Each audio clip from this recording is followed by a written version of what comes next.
Did Angelika Graswald get away with murder? The Kayak killer case. Viewer discretion is advised. 22 is a true crime podcast that delves into real-life crime stories, which often involve graphic descriptions, sensitive content, and strong language that may not be suitable for all audiences. We strive to present these cases with the utmost respect for the victims and their families. Please note that the content discussed may be distressing or triggering for some listeners. Additionally, all resources and information presented in this podcast are obtained from publicly available internet sources. Listener discretion is strongly advised, and we recommend that only mature audiences proceed with caution. If you are sensitive to such content, please consider watching another video. Stay safe and take care of your mental health. Welcome back to 22 Crime, where we dive deep into some of the most compelling and complex criminal cases of our time. Today, we're exploring a case that has sparked controversy, debate, and intrigue across the nation, an incident that left many questioning the very nature of justice and the role of public perception in the courtroom. On April 19, 2015, a seemingly routine kayaking trip on the Hudson River turned into a tragedy that would forever alter the lives of those involved. Vincent Viafore, a 46-year-old man known for his love of the outdoors, drowned under mysterious circumstances. His fiancée, Angelika Graswald, who had accompanied him on that trip, soon found herself at the center of a criminal investigation that would captivate the country. Initially, Vincent's death was seen as a heartbreaking accident, a tragic consequence of nature's unpredictability.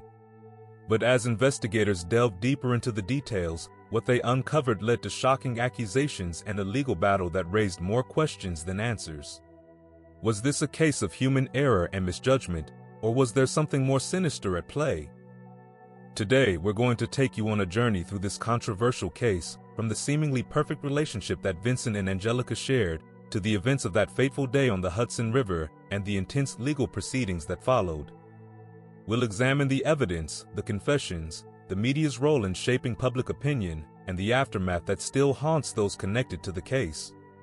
So, get comfortable as we explore the tragic and mysterious story of Angelika Graswald and Vincent Viafore, a tale that blurs the line between accident and intention, leaving us all to question what really happened on the Hudson River that day. To understand the events of April 19th, we need to start with the people at the heart of this story, Vincent Viafore and Angelika Graswald. Who were they, and how did their relationship lead them to that fateful kayaking trip? Let's begin by getting to know them a little better. To fully understand the tragic events that unfolded on April 19, 2015, we first need to go back and explore the lives of the two individuals at the heart of this case, Vincent Viafore and Angelika Graswald. Who were they? What brought them together? And what was it about their relationship that led them to that fateful day on the Hudson River? Let's start with Vincent Viafore. Vincent Alexander Viafore was born on August 22, 1968, in Bronxville, New York. From an early age, Vincent was known for his outgoing and adventurous spirit. In 1970, his family moved from the Bronx to Wappingers Falls, a small village in Dutchess County where Vincent would spend most of his life. Growing up in Wappingers Falls, Vincent embraced the suburban life, developing a deep love for the outdoors. Whether it was hiking, kayaking, or just exploring nature, Vincent was in his element whenever he was outside. Vincent's love for adventure was matched by his dedication to his work. He built a successful career with the New York State Office of General Services, working as a certified code enforcement official and senior project manager. He was well respected in his field, known for his meticulous attention to detail and commitment to public safety. But while Vincent took his work seriously, he was equally devoted to his family and friends. Those who knew Vincent described him as the kind of person who would do anything for the people he loved. He had a close-knit circle of friends, many of whom he had known since childhood. His best friend, Stacy Spears, often recalled their mischievous adventures growing up. Whether they were wrestling in high school or getting into scrapes as kids, Vincent was always the daring one, pushing the limits but with a heart of gold. And then there was Vincent's passion for cooking, particularly his famous smoked barbecue ribs. Friends and family would often gather at his home for a meal, where Vincent would proudly serve up his latest culinary creation. His generosity, warmth, and zest for life made him a beloved figure in his community. But despite his full life, there was something missing. Vincent had been married twice before, but both marriages ended in divorce. Though he remained on good terms with his ex-wives, there was a lingering sense that Vincent was searching for something, or someone, to complete his life. In 2013, he thought he found that person in Angelika Graswald. Angelika was born in Latvia, then part of the Soviet Union, in 1979. Growing up in a time of political and social upheaval, Angelika had a challenging childhood. But she was a dreamer, with aspirations that extended far beyond the borders of her small Soviet-controlled homeland. Her love for the arts, photography, music, and dance offered her a sense of freedom, a way to express herself in a world that often felt oppressive. In the early 2000s, Angelika made the bold decision to leave Latvia and move to the United States, seeking the opportunities that America promised. She initially worked as a nanny in Connecticut, immersing herself in a new culture and language. Angelika was a free spirit, vibrant, adventurous, and always seeking out new experiences. She was passionate about yoga, meditation, and, like Vincent, had a deep love for the outdoors. When Vincent and Angelika met in 2013, they were instantly drawn to each other. Despite the 10-year age difference, their connection was immediate and powerful. Vincent was captivated by Angelika's vivacious personality, her love for life, and her adventurous spirit. Angelika, in turn, was attracted to Vincent's kindness, his stability, and his shared love for nature. It wasn't long before they were inseparable. Their relationship blossomed quickly. They spent countless weekends exploring the Hudson Valley, hiking its trails and kayaking its rivers. The couple documented their adventures on social media, often posting photos that showed them smiling, embracing, and enjoying life to the fullest. Friends and family members noted that Vincent and Angelika seemed perfect for each other, two people who had finally found their match. But as idyllic as their relationship appeared on the surface, there were underlying tensions that would later come to light. Angelika's carefree and sometimes erratic behavior began to raise concerns among Vincent's friends and family. There were whispers that, while the couple seemed deeply in love, there was a complexity to their relationship that was not immediately apparent to outsiders. One of the more troubling signs was the growing pressure Angelika felt as their relationship progressed. By early 2014, Vincent was ready to take their relationship to the next level. In February of that year, during a dinner at a hibachi steakhouse, Vincent spontaneously proposed to Angelika, using a slice of onion from the grill as a makeshift engagement ring. It was a quirky, unplanned gesture, but it was one that symbolized their unique bond. Angelika said yes, and the couple began planning their wedding, which was to take place in the summer of 2015 on the Baltic Sea in Latvia, near Angelika's family. But the excitement of their engagement soon gave way to stress. Friends would later recall that Angelika began to feel increasingly overwhelmed by the expectations of their upcoming wedding. The pressure of planning a wedding in Latvia, combined with the realities of their day-to-day life in Poughkeepsie, began to take a toll on her. At the same time, Vincent's friends noticed that he seemed more stressed than usual. He confided in a few close friends that there were difficulties in his relationship with Angelika, difficulties that he was struggling to resolve. Despite these growing tensions, the couple continued to present a united front to the world. They remained active on social media, sharing photos that depicted a happy, adventurous life. But behind the scenes, the cracks in their relationship were beginning to show. By the spring of 2015, just a few months before their planned wedding, the strain in their relationship had reached a critical point. Friends and family noticed that Vincent seemed increasingly anxious, and Angelika's behavior became more unpredictable. She would vacillate between intense affection and noticeable distance, a pattern that added to the stress Vincent was already feeling.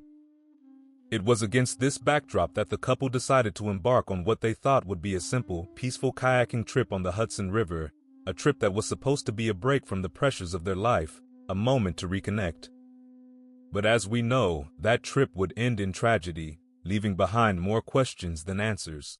April 19, 2015, was a day that would begin like any other for Vincent Viafore and Angelika Graswald, but would end in tragedy on the cold, choppy waters of the Hudson River. What should have been a routine, relaxing kayaking trip turned into a nightmare that would forever change their lives and lead to one of the most controversial criminal cases in recent memory.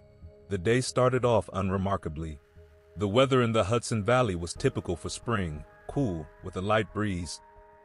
The forecast for the day, however, predicted rain and stronger winds later in the afternoon, something that anyone planning outdoor activities would have been wise to consider.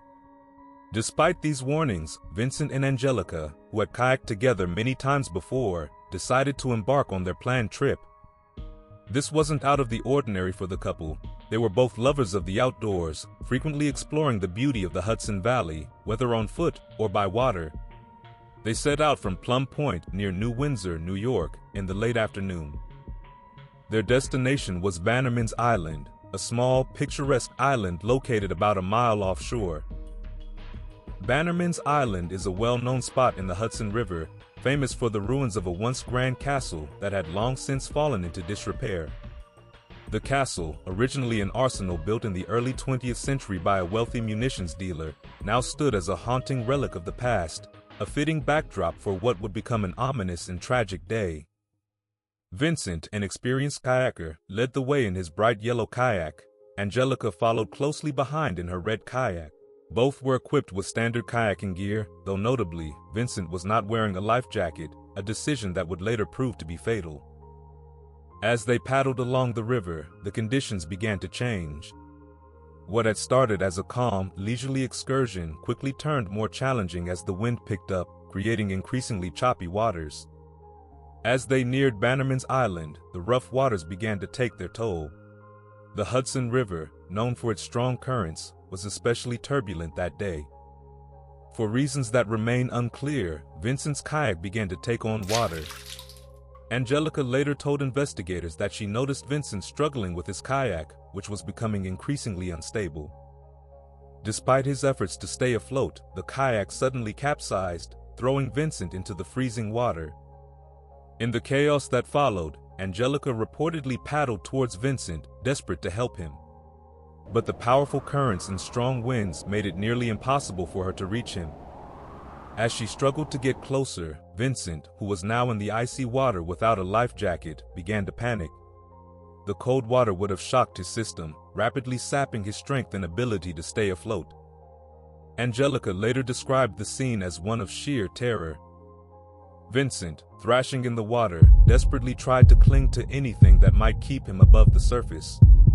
At one point, he grabbed hold of a floating seat cushion from his kayak in his dry bag, hoping it would provide some buoyancy, but the water was unforgiving. The strong currents continued to push them apart, with Angelika unable to close the distance between them.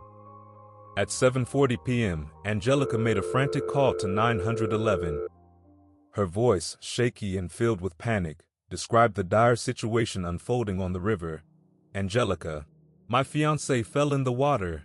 He's not wearing a life jacket, and I can't reach him. The current is too strong. Please hurry, please.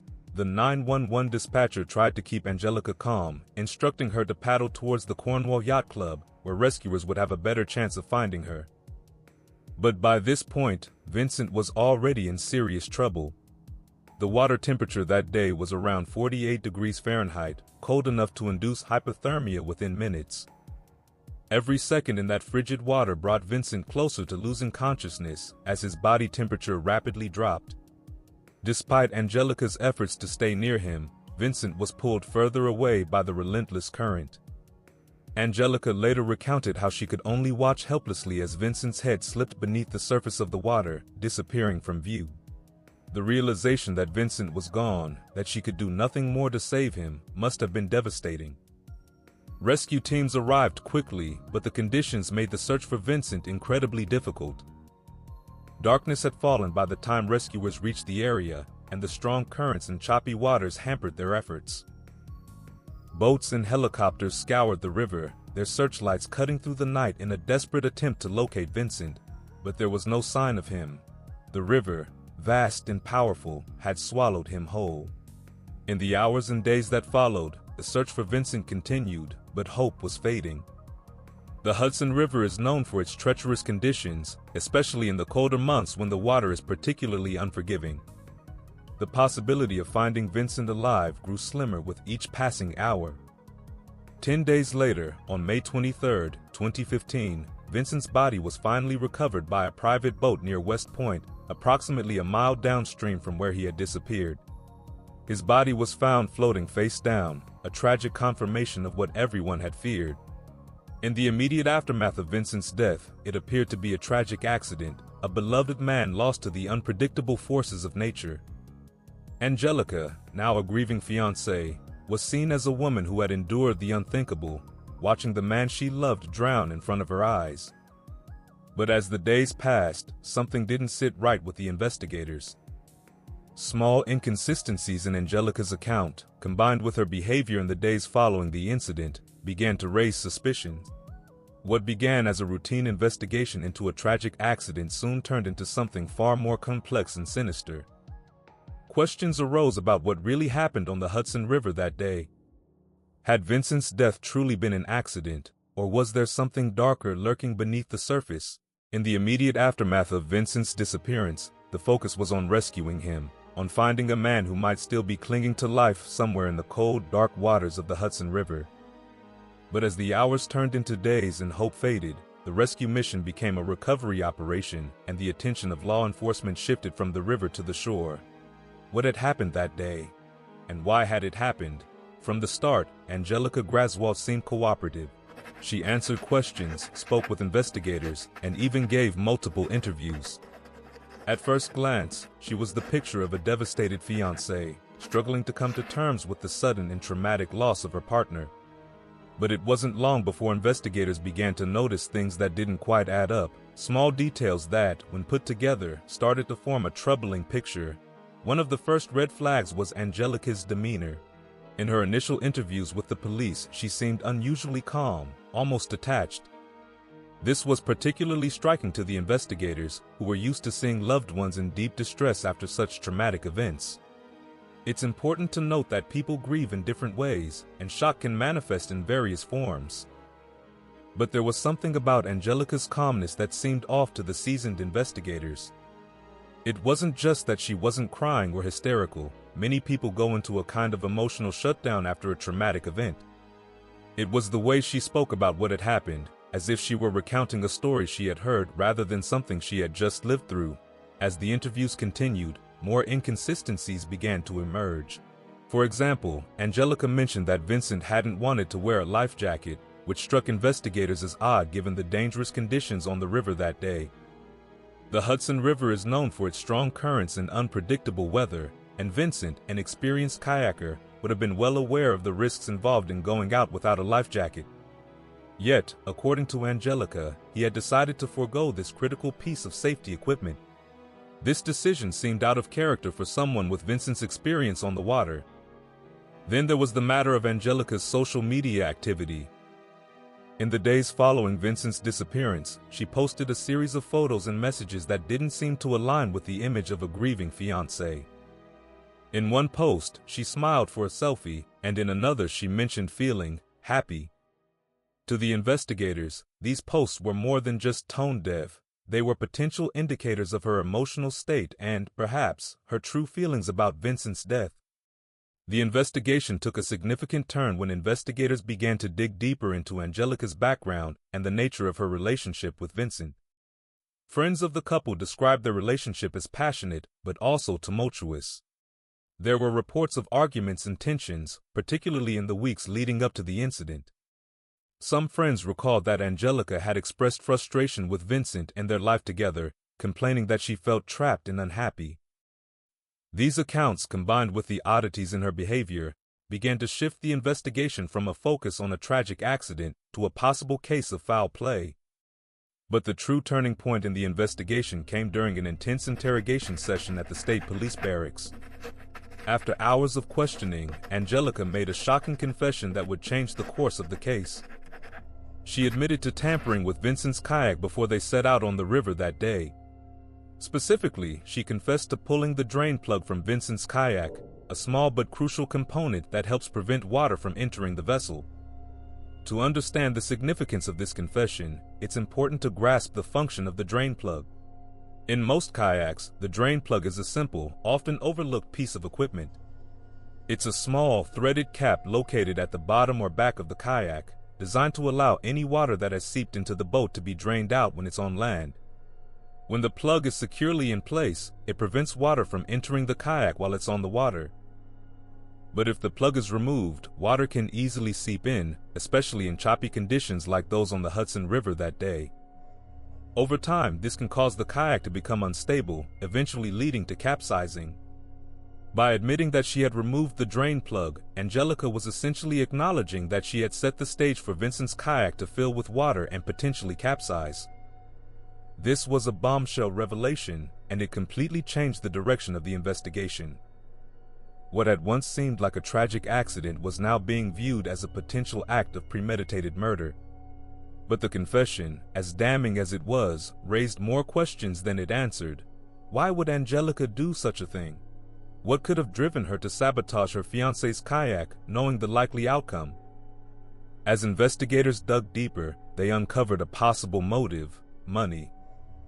It turned out that Vincent Viafore had a life insurance policy worth nearly $500,000, with Angelika named as the primary beneficiary.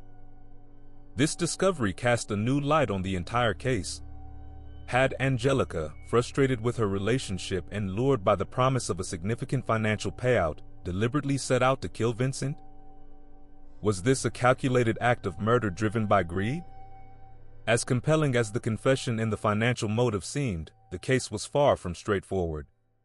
Legal experts, along with Angelika's defense team, quickly pointed out several issues with the confession. First and foremost was the manner in which it had been obtained. Angelika had been interrogated for hours without a lawyer present, and there were concerns that she had been coerced into making the confession. The defense would later argue that the confession was not only the result of intense psychological pressure, but also that Angelika's emotional and mental state at the time made her particularly vulnerable to such pressure. Friends and family described Angelika as being in a fragile state, both emotionally and mentally, following the traumatic events on the river. Some suggested that she was suffering from what is known as survivor's guilt, a psychological condition in which a person feels guilty for surviving a traumatic event in which others died. This guilt can manifest in various ways, including a distorted sense of responsibility for the tragedy. There was also the question of Angelika's understanding of kayaking and whether she fully grasped the consequences of removing the drain plug. Her knowledge of kayaking was limited, and it was unclear whether she understood that pulling the plug could lead to Vincent's death. The defense argued that even if she did remove the plug, it could have been an impulsive act rather than a premeditated plan to kill. Adding to the complexity of the case was the fact that Angelika had not fled the scene or attempted to cover up what had happened. Instead, she had called 911 and waited on the riverbank for help to arrive. This behavior seemed inconsistent with that of someone who had just committed a premeditated murder. It raised the possibility that the entire incident was a tragic accident, exacerbated by poor judgment and a lack of understanding of the risks involved. As the investigation continued, the case against Angelika grew both stronger and more complicated. On one hand, the confession, combined with the financial motive, painted a damning picture of a woman who had coldly and calculatingly orchestrated her fiancé's death. On the other hand, the doubts surrounding the confession and Angelika's mental state made the case far from clear-cut. The investigation was further complicated by the role of the media. As news of the case and Angelika's confession spread, it became a media sensation. Headlines across the nation branded her as the Kayak killer, and public opinion quickly turned against her. The media portrayal of Angelika as a cold-hearted, calculating murderer added immense pressure on both the prosecution and defense as they prepared for what was sure to be a high-profile trial. But the media's influence didn't stop there. The saturation of news coverage raised concerns about whether Angelika could receive a fair trial. Could potential jurors remain unbiased after being bombarded with sensational headlines and graphic details about the case? The defense argued that the extensive media coverage had tainted the jury pool, making it difficult for anyone involved in the case to remain impartial. As the trial approached, the stakes couldn't have been higher. Angelika Graswald faced charges of second-degree murder and manslaughter, charges that could result in decades behind bars if she were convicted. The prosecution was determined to prove that Vincent's death was not a tragic accident, but a calculated act of murder, while the defense sought to cast doubt on the prosecution's narrative and challenge the validity of the confession. By the time the case went to trial, Angelika Graswald had been charged with second-degree murder and manslaughter. The prosecution was determined to prove that Vincent Viafore's death was not a tragic accident, but a calculated act of murder driven by financial gain. On the other side, the defense was equally resolute, aiming to cast doubt on the prosecution's narrative, challenge the validity of Angelika's confession, and argue that what had transpired on the Hudson River was nothing more than a terrible accident. What followed was a courtroom drama that would captivate the nation, with both sides presenting compelling arguments that would leave the public deeply divided. The prosecution's case hinged on several key pieces of evidence, the most significant of which was Angelika's own confession. During an intense interrogation session, Angelika admitted to pulling the drain plug from Vincent's kayak before they set out on the Hudson River that fateful day. The prosecution painted this act as deliberate and premeditated, arguing that Angelika knew the consequences of removing the plug and intended for Vincent's kayak to fill with water, ultimately causing it to capsize and leading to his death. But why would she do this? The prosecution pointed to a clear motive: money. Specifically, the $491,000 life insurance policy that named Angelika as the primary beneficiary. They argued that financial gain was the driving force behind her actions, and that she stood to profit significantly from Vincent's untimely death. To bolster their case, the prosecution called a series of witnesses who testified about the couple's relationship and Angelika's behavior in the days following Vincent's disappearance. Friends and acquaintances were brought to the stand, where they recounted stories of tension between Angelika and Vincent in the months leading up to the incident. Some witnesses described Angelika as frustrated with certain aspects of their relationship, suggesting that this frustration might have contributed to her actions on the river. The prosecution also highlighted Angelika's social media activity after Vincent's disappearance, which included posts that seemed incongruous with someone mourning the sudden loss of a loved one. For example, in the days following Vincent's death, Angelika posted a selfie in which she appeared to be smiling, and another post mentioned that she was feeling happy. The prosecution used these posts to argue that Angelika was unremorseful, even callous, in the wake of Vincent's death, further supporting their narrative of premeditation. But the confession was the linchpin of the prosecution's case. It was their most damning piece of evidence, and they leaned heavily on it to argue that Angelika had not only the means and motive, but also the intent to kill Vincent. The confession, they claimed, was a window into Angelika's true intentions, a moment where she let her guard down and revealed the truth about what had happened on the Hudson River. With the confession in hand, the prosecution sought to convince the jury that Angelika Graswald was not the innocent fiancée she claimed to be, but a cold-blooded killer who had carefully planned and executed the murder of her soon-to-be husband.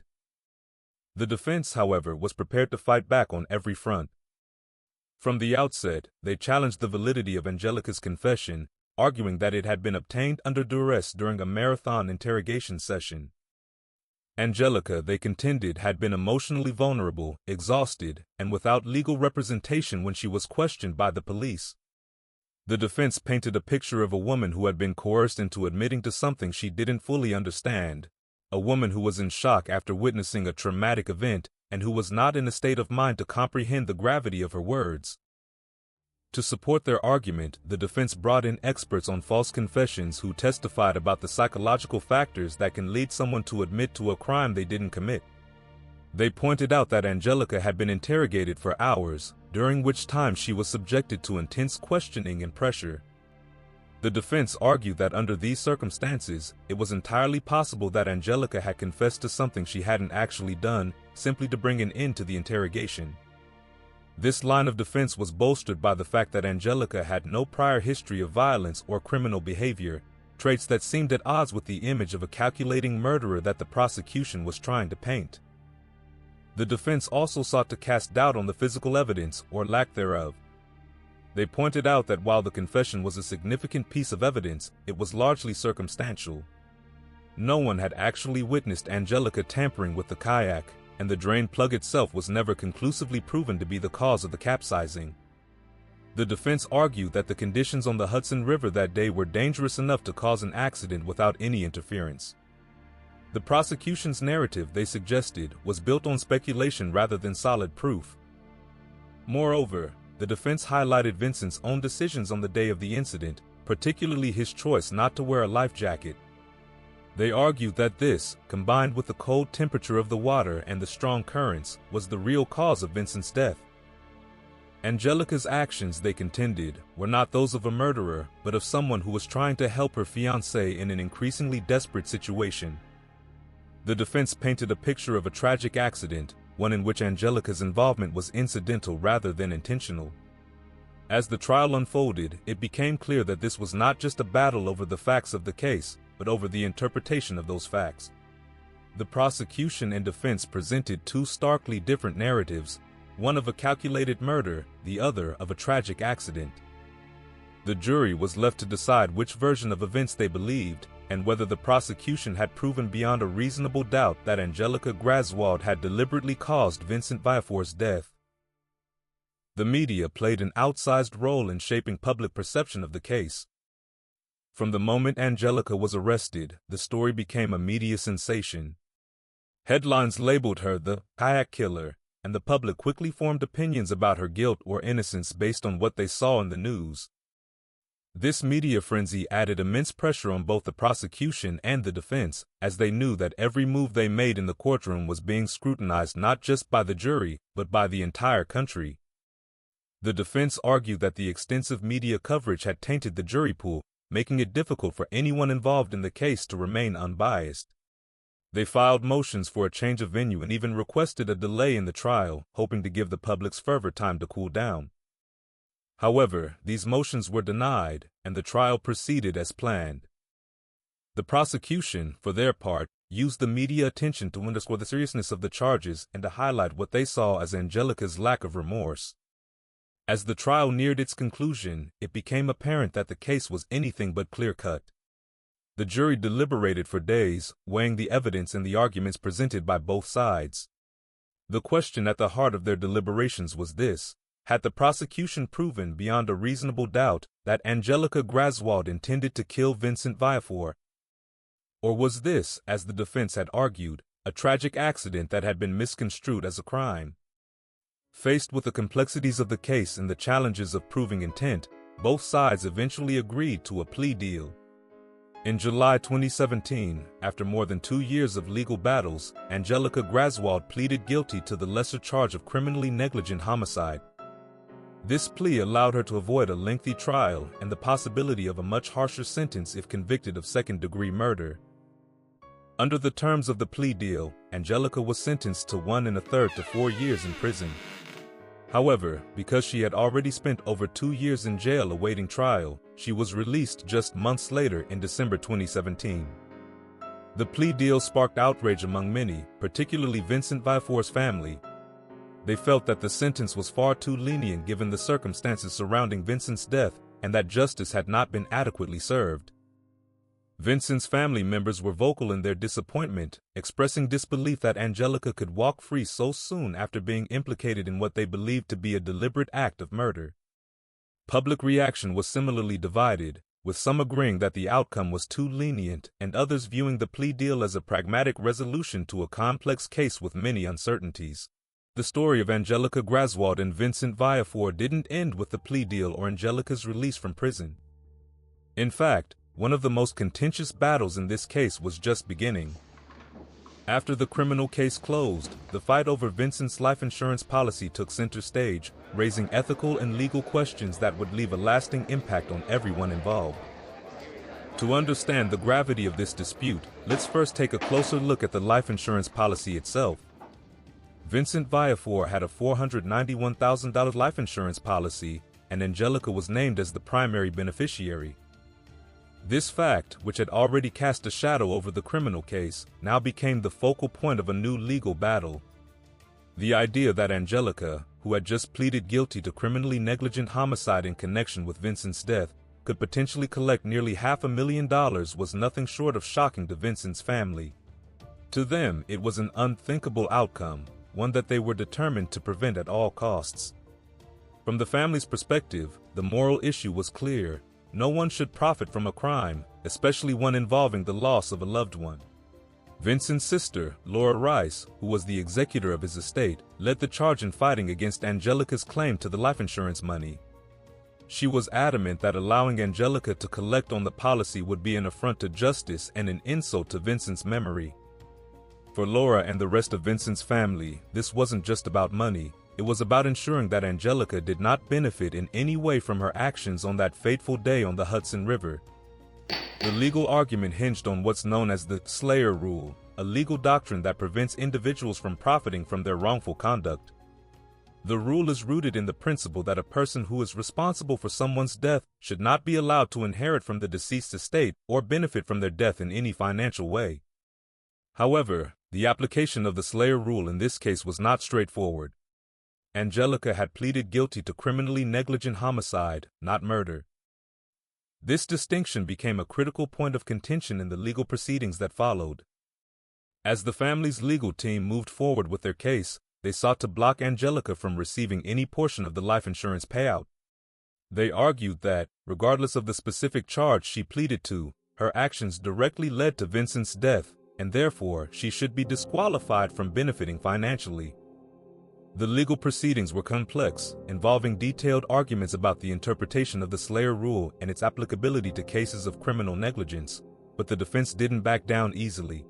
Angelika's attorneys contended that she had not been convicted of murder or any intentional wrongdoing. They argued that while her actions were deemed negligent, they did not amount to a willful or malicious intent to kill Vincent. As a result, they claimed that she should not be automatically barred from receiving the insurance payout. The defense also highlighted the legal principle of finality in plea deals, suggesting that to reopen or reinterpret the conditions after the fact would be unfair and legally questionable. The courtroom battle over the life insurance policy became a proxy war for the broader ethical questions that had haunted this case from the start. Public opinion was fiercely divided. Some saw Angelika's attempt to claim the insurance money as further evidence of her cold-heartedness, a final insult to the man she had been accused of killing. Others viewed it as a legal right, arguing that the court had already rendered its verdict and any further punishment would be a form of double jeopardy. As the legal arguments intensified, both sides faced mounting pressure. The family was determined to block the payout, but they also had to contend with the emotional toll of reliving the case in court. For Angelika, this was yet another legal battle that threatened her ability to move on with her life after prison. The stakes were high, and the outcome remained uncertain. In the end, the case didn't go to trial. Instead, it was resolved through a settlement. Under the terms of the settlement, Angelika agreed to relinquish her claim to the full insurance payout. The exact terms were not disclosed, but it was reported that she received a significantly reduced amount. For Vincent's family, the settlement was a bittersweet victory. On one hand, they had succeeded in preventing Angelika from receiving the full amount of the policy. On the other, the fact that she received any money at all left a lingering sense of injustice. The settlement marked the end of the legal battles in the Angelika Graswald case, but it didn't erase the ethical and moral questions that had arisen. Could it ever be right for someone to benefit, even indirectly, from actions that led to another person's death? Was the settlement a just resolution, or did it allow Angelika to escape full accountability once again? These are questions that continue to provoke debate and reflection, not just for those involved in this case, but for anyone who considers the intersection of law, morality, and justice. The case of Angelika Graswald and Vincent Viafore was more than just a legal battle. It became a media sensation that captured the attention of the nation. From the moment news of Vincent's tragic death broke, the media descended upon the story with an intensity that would shape public perception and ultimately influence the course of justice. In this chapter, we delve into how the media's portrayal of Angelika Graswald, from the day of the incident to her release from prison, played a pivotal role in turning a tragic accident into a national spectacle. It all started on April 19, 2015, when the local news first reported the disappearance of a man on the Hudson River. The initial coverage was straightforward: a kayaking trip gone wrong, a frantic search for the missing man, and a devastated fiancé left to grapple with the aftermath. But as details began to emerge, the story took on a darker tone. The media, always on the lookout for a gripping narrative, quickly honed in on the inconsistencies in Angelika's account and the circumstances surrounding Vincent's death.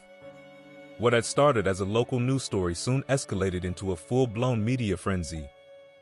Headlines across the country began to paint a picture of Angelika Graswald that was far from sympathetic. She was dubbed the Kayak Killer by tabloids and news outlets alike, a moniker that would stick with her throughout the trial and beyond. The press focused on the most sensational aspects of the case: the missing drain plug, the life insurance policy, and, of course, Angelika's demeanor in the days following Vincent's disappearance. The public was fed a steady diet of stories that highlighted her behavior as suspicious, cold, and calculated. Her every move was scrutinized, from her social media posts to her body language during police interviews. The power of the media in shaping public opinion cannot be overstated.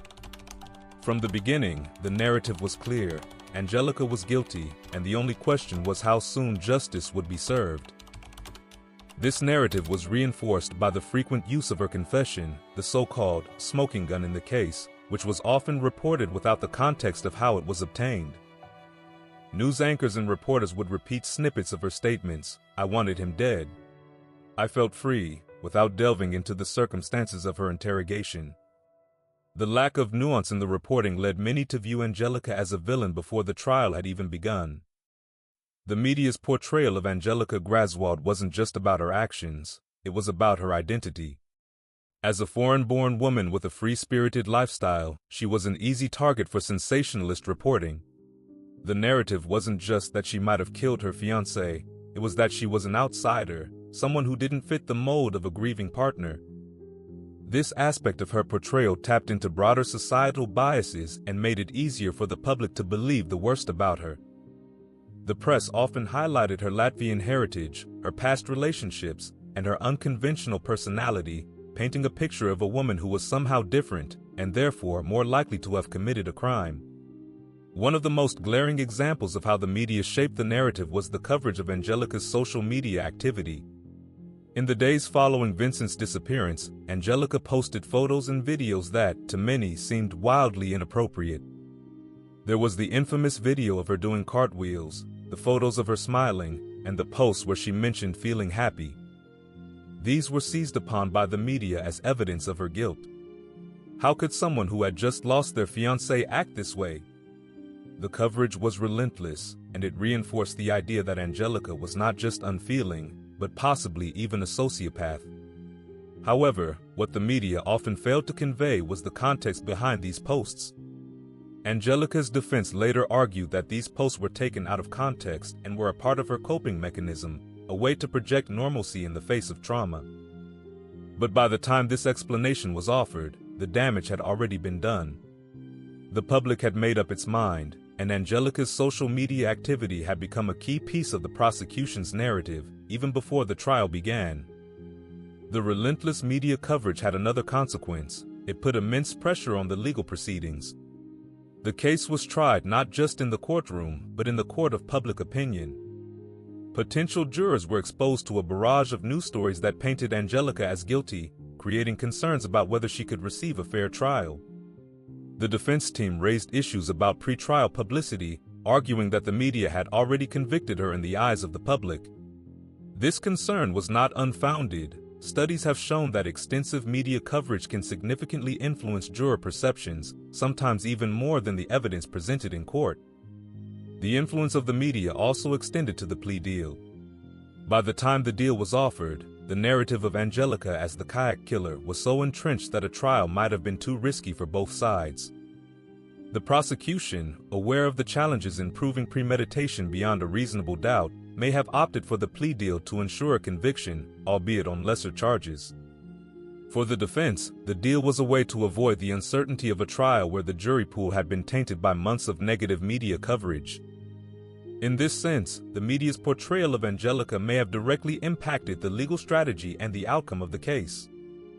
Even after her release from prison, Angelika Graswald remained a figure of public fascination. In 2018, she gave a high-profile interview to ABC's 2020, where she attempted to reclaim her narrative. In the interview, Angelika spoke about how she felt betrayed by the media and misunderstood by the public. She reiterated that Vincent's death was a tragic accident and that her confession had been coerced. The interview was a chance for Angelika to present herself in a different light, to challenge the story that had been told about her, but the public's reaction was mixed. For some, the interview was a transparent attempt to garner sympathy, while others saw it as a rare opportunity for her to tell her side of the story. The 2020 interview was part of a broader effort by Angelika to rebuild her life after prison. She participated in several other media projects, including magazine profiles and a Netflix series that revisited her case. These appearances were met with varying degrees of skepticism and support. While some people believed her claims of innocence and the pressures she faced during her interrogation, others remained unconvinced, viewing her media presence as an attempt to profit from her notoriety. These efforts to reshape her public image illustrate the challenges faced by individuals who become infamous through the media. Once a narrative is established, it is incredibly difficult to change, especially when that narrative has been so thoroughly ingrained in the public consciousness. Angelika's efforts to reclaim her narrative didn't stop there. Later in 2018, she appeared in a feature in Elle magazine, a piece that aimed to explore the woman behind the headlines. The article provided Angelika with a platform to discuss her life before the incident, her experience during the trial, and her reflections on how the media had portrayed her. The Elle feature portrayed her in a more human light, focusing on her struggles, her background, and the impact that the case had on her life. But as with her other media appearances, the response was divided. Some readers were moved by her story, finding a new empathy for a woman they had previously judged. Others, however, remained skeptical, believing that Angelika was merely trying to rehabilitate her image for personal gain. The media's role in the Angelika Graswald case also sparked broader discussions about the ethics of journalism and the impact of sensationalist reporting on legal outcomes. Critics argued that the media had failed in its responsibility to provide balanced and accurate coverage, instead opting for stories that would drive ratings and sell papers. The case became a cautionary tale about the dangers of trial by media, where the need for a compelling story can overshadow the need for truth and justice. In retrospect, the legacy of the Angelika Graswald case is not just about the events on the Hudson River, but about how those events were framed and remembered. The Kayak killer moniker, the sensational headlines, and the relentless focus on her perceived guilt all contributed to a public narrative that was difficult to overcome. This case serves as a reminder of the power of the media to shape our understanding of crime and justice, and the importance of critically evaluating the stories we are told. Angelika Graswald walked out of the Bedford Hills Correctional Facility for Women on December 21, 2017, just a few days before Christmas. Her early release, after serving a little over 2 years of her sentence, was met with public outrage. Many believed she had evaded true justice, given the severity of the charges she originally faced. But for Angelika, freedom marked the beginning of a new chapter, a chapter overshadowed by the notoriety of her case and the stigma attached to her name. Her re-entry into society was anything but smooth. The public's perception of her as the Kayak killer was deeply ingrained, thanks to years of sensational media coverage. The press had painted her as a cold, calculating woman who had manipulated the system to her advantage. This perception was a heavy burden, one that would follow her closely as she tried to rebuild her life. Upon her release, Angelika was placed on parole for 16 months. This period was intended to help her transition back into society, but it also meant she was under constant supervision. During this time, she was required to meet regularly with her parole officer, adhere to strict guidelines, and avoid any further legal trouble. Failure to comply could have resulted in her being sent back to prison, adding another layer of stress to her already challenging situation. Rebuilding her life after prison was no easy feat. The notoriety of her case made it difficult for Angelika to find steady employment. Potential employers were hesitant to hire someone with such a high-profile criminal record, especially one associated with a case as controversial as hers. Even mundane tasks like finding housing or establishing social connections were fraught with difficulties, as people were wary of being associated with her. She was no longer just Angelika Graswald, she was the woman who had been at the center of a national scandal. In the months and years that followed, Angelika continued to navigate the difficult path of life after incarceration. Her interactions with the public remained fraught with tension, as she encountered people who either shunned her or approached her out of morbid curiosity. She lived under the shadow of her past, with every decision she made, whether to give an interview, take a job, or make a public appearance, scrutinized through the lens of her criminal history. Despite the challenges, Angelika attempted to carve out a semblance of normalcy. She engaged in activities that brought her peace, such as yoga and meditation, practices she had embraced during her time in prison.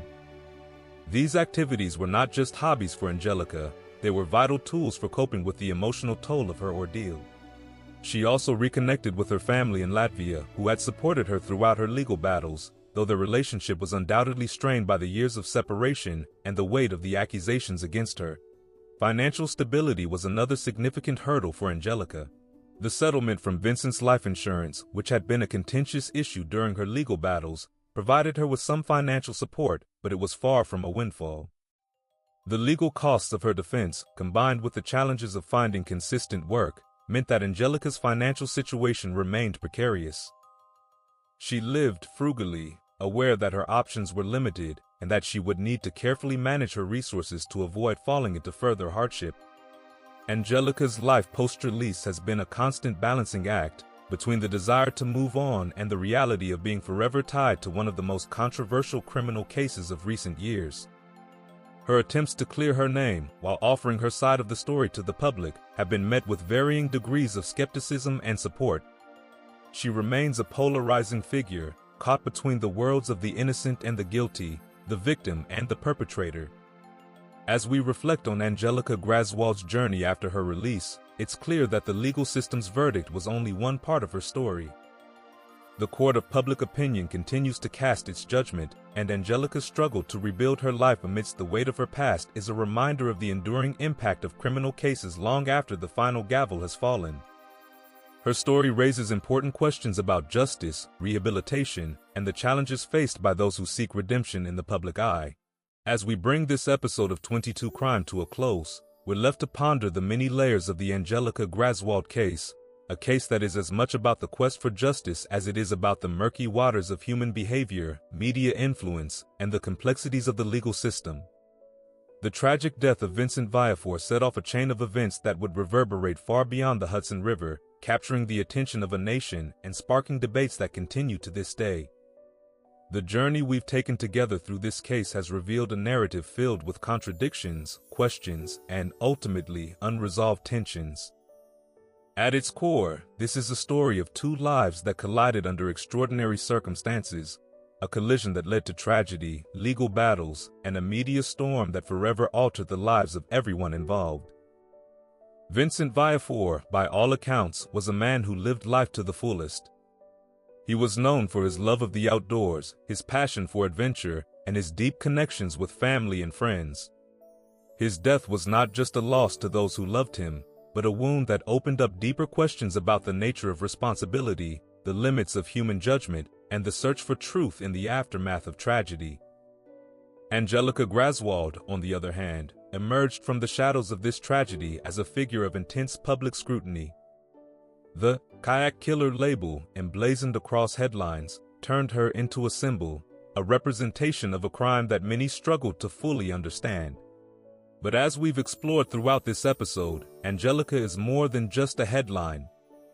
She is a person whose life has been shaped by forces both within and beyond her control, forces that continue to influence how she is perceived and how she perceives herself. The legal system, with all its intricacies and procedures, did its best to navigate the complexities of this case. The plea deal that Angelika accepted was a reflection of the uncertainties and challenges that come with prosecuting a case where the lines between accident and intention are so blurred. For some, the plea deal was a miscarriage of justice, a failure to fully hold Angelika accountable for what they believe was a deliberate act of murder. For others, it was a pragmatic resolution to a case where proving intent beyond a reasonable doubt was fraught with difficulties. But beyond the courtroom, the court of public opinion has cast its own judgment. Angelika Graswald's life post-release has been a testament to the power of narrative, how the stories we tell, and the stories that are told about us, can shape our reality in profound and often unforgiving ways. Her attempts to rebuild her life, to find some semblance of normalcy, have been overshadowed by the stigma of her past. The media's portrayal of her, the interviews she's given, and the articles that have been written continue to influence how she is seen, not just by the public, but perhaps by herself as well. And yet, as much as this case is about Angelika and Vincent, it's also about something larger. It's about how we as a society respond to tragedy, how we seek justice in an imperfect world, and how we grapple with the complexities of human behavior. The Angelika Graswald case forces us to confront difficult questions. What does justice truly look like in cases like this? Can the legal system ever fully capture the nuances of human intention and emotion? And what role should the media play in shaping the narratives that emerge from such cases? These questions don't have easy answers. They require us to think deeply about the intersection of law, morality, and media. They challenge us to consider how we balance the need for justice with the understanding that human behavior is rarely black and white. And they remind us that in the pursuit of truth, we must be vigilant against the simplifications and biases that can distort our perception of reality. For Vincent Viafore's family, the pain of his loss is compounded by the knowledge that the full truth of what happened on the Hudson River that day may never be known. The legal resolution of the case, while providing some closure, has left many questions unanswered. Their journey through grief and the legal system is a stark reminder of the emotional toll that such cases take on those left behind. For Angelika Graswald, the battle continues. The label of Kayak Killer is not something she can easily shake off, despite her efforts to tell her side of the story. The legal battles may be over, but the battle for her identity, for her future, is ongoing. She remains a figure caught between the past and the future, between guilt and redemption, between the story the media has told and the story she wants to tell. As we conclude this exploration of the Angelika Graswald case, we are left with a sense of the profound complexities that define our pursuit of justice. This case, like so many others, defies simple explanations. It challenges us to think critically about how we interpret evidence, how we judge others, and how we understand the intersection of law, media, and human behavior. In the end, the Angelika Graswald case is a powerful reminder that justice is not just about the verdict in a courtroom, it's about the ongoing struggle to understand the truth, to reconcile with the past, and to seek a future where the lessons of cases like this one can lead to a deeper understanding of what it means to be human. Thank you for tuning in to this deep dive into the case of Angelika Graswald, the so-called Kayak Killer. We hope you found this episode as intriguing and thought-provoking as we did while creating it. If you enjoyed this episode, please don't forget to like, subscribe, and hit that notification bell so you never miss an update. We want to hear from you. What do you think about this case? Was justice served? Let us know your thoughts in the comments below. While researching this episode, we read Death on the River, A Fiancé's Dark Secrets and a Kayak Trip Turned Deadly by Diane Fanning.